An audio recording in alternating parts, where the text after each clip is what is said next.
Cette capsule va te rappeler comment réaliser une conversion. Plusieurs méthodes sont possibles. Tu pourras choisir la méthode qui te convient le mieux. D'abord, une unité possède plusieurs sous-unités. Par exemple, pour le mètre, on a kilomètre, centimètre, millimètre, etc. Rappelons la signification des préfixes. Dans ce tableau, tu trouves le nom des préfixes courants utilisés en physique-chimie.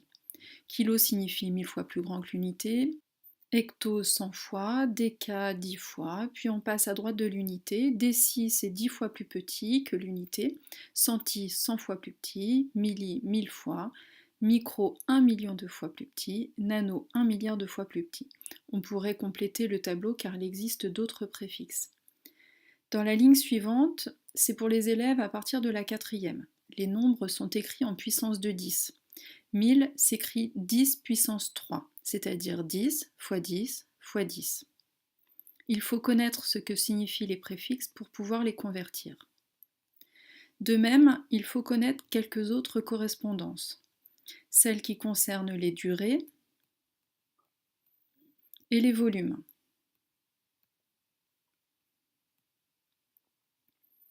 Maintenant, nous allons voir comment utiliser le tableau. Si l'on veut convertir une distance, on reprend le même tableau, mais en ajoutant un petit m pour mètre à la place de l'unité et en complétant toutes les autres cases. Cela signifie qu'un kilomètre est égal à 1000 mètres. Une fois qu'on a compris, il est inutile de tout recopier. Voilà maintenant le tableau prêt à être utilisé. On peut faire exactement la même chose avec d'autres grandeurs. C'est toujours le même tableau, mais l'unité en rouge change. Avec le gramme pour la masse, l'ampère pour l'intensité du courant, le litre pour le volume, etc. Cela fonctionne toujours de la même façon, sauf pour les unités mètres carrés et mètres cubes, pour lesquelles il y a 2 ou 3 colonnes à chaque fois au lieu d'une seule. On peut s'en rappeler car il y a un 2 ou un 3 dans l'unité. On peut aussi remarquer que les deux tableaux sur les volumes peuvent s'emboîter, puisque 1 litre et 1 décimètre cube, c'est la même chose. On peut les faire correspondre. Voyons maintenant comment on utilise ce tableau. Si par exemple on veut convertir 32 mètres en millimètres, il va falloir écrire la valeur de départ, 32, au bon endroit. Pour cela, il faut repérer plusieurs choses. Le chiffre des unités, l'unité de départ et l'unité d'arrivée. Le chiffre des unités, c'est le chiffre le plus à droite pour un nombre entier. Quand c'est un nombre à virgule, c'est le chiffre juste devant la virgule. Par exemple, dans 127, c'est le 7, et dans 56,2, c'est le 6. Il faut placer le chiffre des unités, le 2, dans la case de l'unité de départ, mètre, puis les autres chiffres. Une conversion, c'est juste un déplacement de virgule. La virgule est toujours à droite du chiffre des unités, donc pour le moment, même si on ne l'écrit pas, elle est à droite du 2. Déplacez la virgule dans la case d'arrivée, à droite de la case. Ajoutez des zéros si besoin.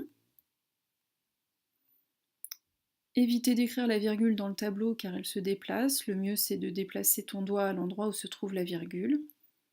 Il reste maintenant à écrire correctement le nombre après conversion. Ne pas oublier non plus d'écrire l'unité, sinon ça ne veut plus rien dire. Il est par exemple impossible d'écrire 32 égale 32 000, ça ne veut rien dire.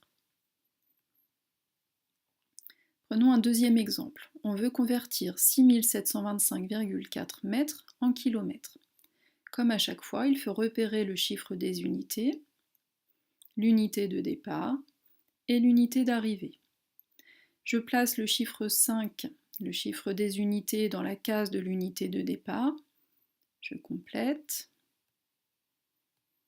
Je déplace la virgule dans la case d'arrivée.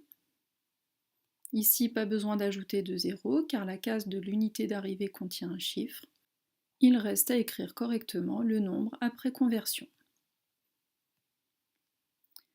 Ensuite, il existe une deuxième méthode. On peut utiliser la signification des préfixes pour convertir.